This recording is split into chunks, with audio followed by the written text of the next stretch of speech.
पाकिस्तान में बहुत कुछ हो रहा है। अभी भी आपको मैं बता दूं, पाकिस्तान की सेना के साथ वहां की सरकार, प्रधानमंत्री, सबकी मुलाकात हुई है, मीटिंग हुई है। आईएसआई का चीफ भी उसके अंदर था और भारत के ऊपर एक बार फिर जवाबी हमले की तैयारी पाकिस्तान कर रहा होगा इस वक्त, उसके बारे में भी हम लोग बात करेंगे। लेकिन मसूद अजहर भारत का, सर, कई लोगों की नजर में तो दुश्मन नंबर 1 था। ये आदमी कितना कत्लेआम मचाया इसने भारत।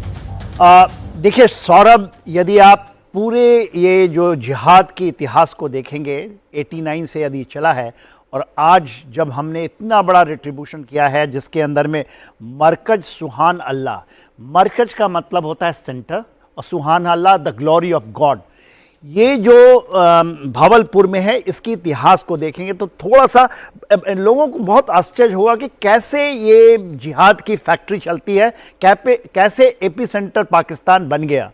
देखिए 89 के बाद आप 93 के जो कत्ल व गारत हुई अपने जम्मू एंड कश्मीर के अंदर में, हम कश्मीरी पंडितों का ये कहते हैं, उसमें मसूद अजहर का बहुत बड़ा रोल रहा है। उस समय ये नहीं कहलाता था जैसे मोहम्मद ये पकड़ा गया था, फौज ने इसको पकड़ लिया था, इंडिया में इसको पकड़ा गया था और ये जेल में था, जम्मू के जेल में था।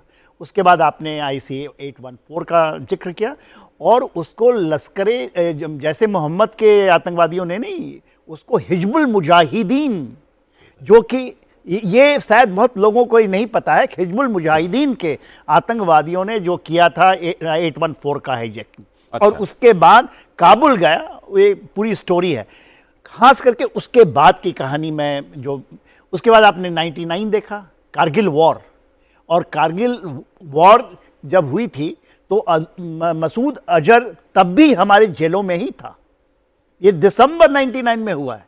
कारगिल वॉर मई के आसपास, जून में हम लोगों ने किया, उसके बाद ख़त्म हुआ। उसके बाद इसकी हाईजैकिंग हुई, इसको काबुल ले गया, उसको स्ट्रेटजिक डेप्थ माना जाता था पाकिस्तान का।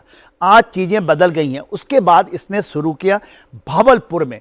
एक चीज़ जो आपको मैं बताऊं, ये जो आप दिखा रहे हैं भावलपुर के अंदर में, इसको जब हम सेंटर ऑफ, जैसे मोहम्मद कहते हैं या सुभान अल्लाह कहते हैं जिन्होंने नाम दिया है, उसके अंदर में तकरीबन ऐसा माना जाता था कि इसके बगल में ही भावलपुर कंटोनमेंट है, बहुत बड़ा कंटोनमेंट है। और ये NH5 है जो भावलपुर नहर के साथ साथ लगा हुआ इलाका है।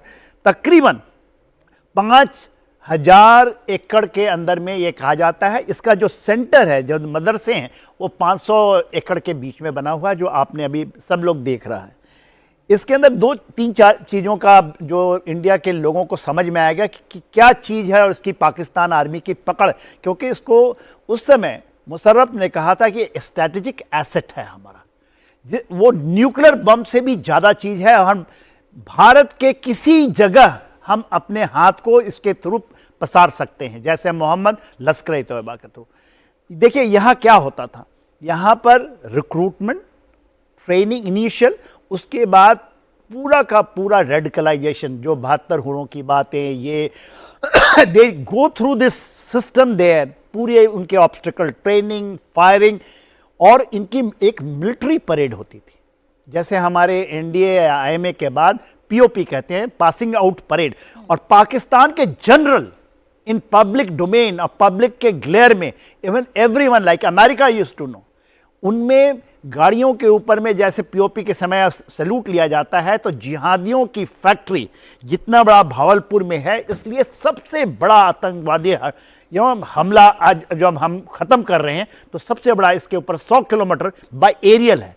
अदरवाइज आप ज़मीन पे जाएं तो 223 किलोमीटर पड़ता है यदि आप घूम के जाते हैं।